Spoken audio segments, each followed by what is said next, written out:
Good morning, everyone. This is my newborn. He is 2 weeks and a couple days. Actually, on Monday, he'll be 3 weeks old. Say hi, Grayson. Hi.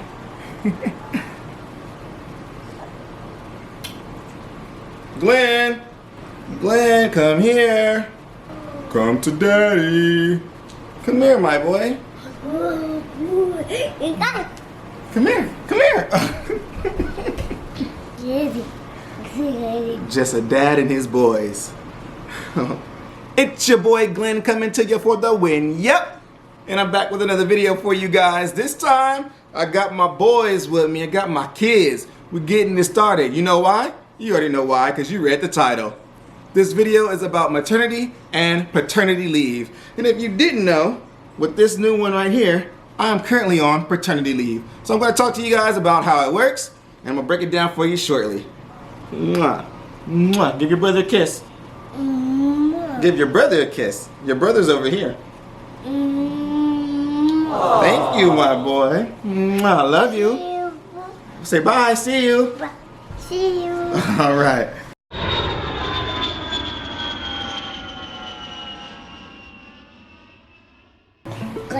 So this one right here, his name is G3, Glenn the third. He'll be 2 on December 2nd, and this one I told you guys, he'll be 3 weeks on Monday. All right, I gotta get this video started, my boy. So you can be here, just keep it down a little bit, okay? All right, so what I'm gonna start with first is maternity leave, because that's mainly what, this job is specializing on for the women, because, you guys do all the work. You guys hold the baby, you carry the babies, and so you got to get it going. So let's start with maternity leave and how it works. Glenn, stay down, okay? So, some things that you would like to do, ladies, before the baby arrives is that you want to contact your manager. That makes sense, right? Contact your manager. Okay. And make sure that they are informed of your current condition or your situation that you're in, and so that they can do anything that's possible to help you as far along as your process for getting you for everything that you need. Like, it's really simple as that, actually. You want to talk about details of your situation. Make sure you contact your medical provider so they can help you with any resources that they can while you're going along your journey, especially if this is your first time being pregnant. You want to make sure you have everything in order, have your ducks in a row. Talk to your physician about your job duties. Ladies, this is important because flying, you can have a lot of turbulence, or you can have some hard landings, which I've heard from other coworkers. Some ladies have had miscarriages in doing. So you just want to be really careful when it comes to that. I don't want you guys to have any problems in regards to the health of your babies, okay? Make sure that you contact scheduling so that you guys can have everything in cohesiveness, that your schedule matches the time that you need to be off. Go to any of your appointments. If you're still flying, you can fly around those dates, so you can set up however your schedule needs to be. You want to contact scheduling and contact your managers so that they can all be on your side and work with you. Now, ladies, you have about, I think, 4 options once you have a newborn baby. And for one, I'm just gonna say congratulations to any of you who have had babies while you're a flight attendant, or that are soon to be having babies and you're watching this video. Congratulations to you, and future congratulations to those of you who are holding and carrying right now. All right, so the options are, to begin, option 1, you can remain with your flight status as is until, I think, after your 26th week of pregnancy. Then you have to get off. That's as far as safety for you and your baby and development and the growth. You don't want to be doing many duties on the aircraft while you're that big and pregnant on the plane.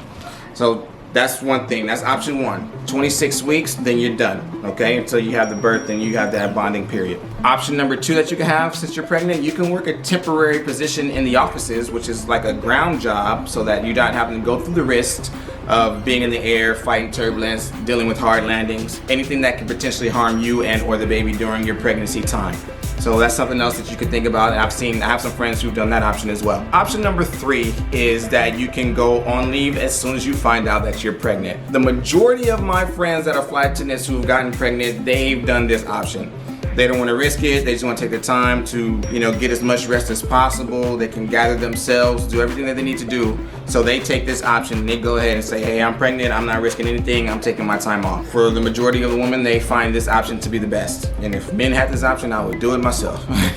Or option number 4, you can go on an unpaid leave of absence, which I don't think many people do, but it is an option for you once you find out that you're pregnant if you want to just do that. And then I think once after the 26th week hit, then you can go on leave and you start getting paid for that. So those are just some things, like if you have money saved up and you don't want to necessarily use all your PPT or your vacation time during that time up until then, but you want the time off, I guess that is a better situation for you. So that's definitely an option for you guys. You okay, Christian? All right. Now, as soon as the baby arrives, the first thing that you want to do is make sure you call Cedric to inform them of the baby's due date, that the baby is here, so they can update everything in their system and have it cohesive with your scheduling. And then the next thing that you want to do is you want to contact your in-flight instructor or coordinator, so they can also, like I said, with Cedric, you want to make sure all those things line up. You want to make sure that everything is clear as far as schedules, and as far as your FMLA being started.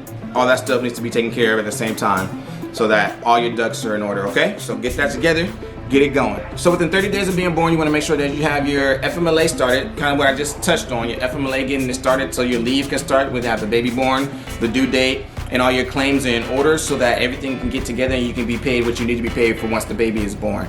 And you can start your bonding leave for the period of time that they allow it for you. The next thing that you want to do is, as soon as it's in the system, you want to add your baby to your benefits and your beneficiaries and your dependents. You want to make sure you add them on there so they can get onto your insurance and your travel benefits. Now, you know, most people aren't going to be traveling with the new baby, not right away, but you know, if you get it on there, you don't have to worry about it when it is time for you guys to go somewhere. So that's something you want to do immediately, and it's a good feeling. I just did it for Grayson myself, so it's a good feeling to see his name be on there with everyone else in the family. So if I did want to go somewhere right now, my whole entire family can go if I wanted to fly somewhere right now, because we are all on that list. Next thing that I want to talk to you guys about briefly is how the pay works for you once you get on leave. If you have the short-term disability set up, then you will get paid 60% of what you made while you were working for the previous, I believe, 6 months to a year. On average, you get paid 60% of that during your time off. Now, I'm not exactly sure if this is for maternity leave or if it's only for paternity leave. That's what it happens for me. And I haven't even gotten to paternity leave yet, but that's what it is for me. But I do believe that I saw something about the women getting paid 100% while they're on leave, while they're carrying the baby, and it might change once they get to the part after the baby is born to a certain extent. That part I'm not 100% clear on, so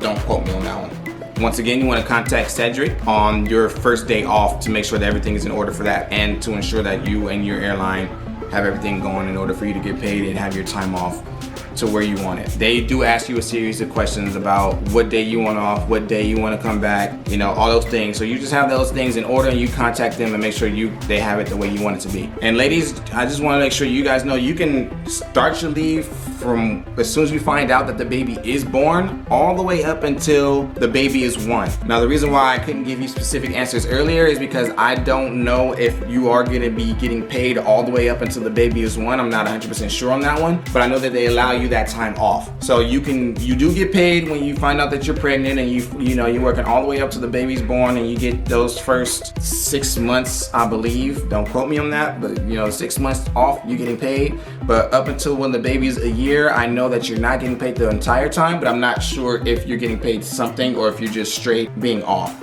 So any of my flight attendant friends who have gone through this, please comment down below with those proper answers if you're watching this right now, because it could be beneficial to anyone else who's watching this video to read the comments. And like I said, I know a few people who have given birth, but we'll see what happens in the comments, okay? All right, now let's switch over to the men. I had one more thing I'm gonna say, but this one applies to both, so I'm just gonna save that. So men, as you can see, I am a man and I am currently on paternity leave. So I'm breaking down to you what's happening with me. I'm gonna talk about me because I'm currently going through it, as you can see, and I went through it with G3 the first time. Men get 12 weeks of unpaid, once again I said unpaid, oh my gosh, I said unpaid, not being paid for being off with your family, paternity leave with the airline. You do get to have this time off for 12 weeks, unpaid as I just mentioned, but it depends on what state that you do live in, or the state that you work in. Okay, so with G3, I was living in California and I was based in California,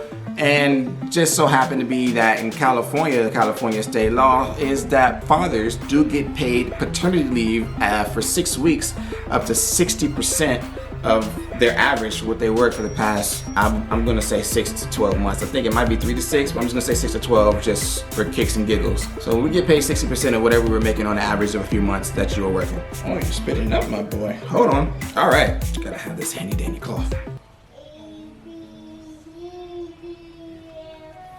You hear my boy in his ABCs?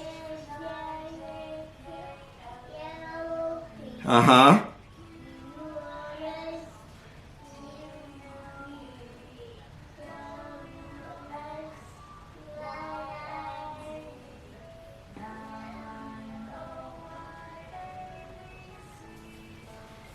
All right, so this time I don't live in California, I live in Phoenix. However, I still am based in California, and since I'm based in California, it's for anyone who lives and or works in California, so I still get the benefits because I'm still paying on the short-term disability on my check to the California state. So that means I still get to have my 6 weeks off of paternity leave, and I get paid for it.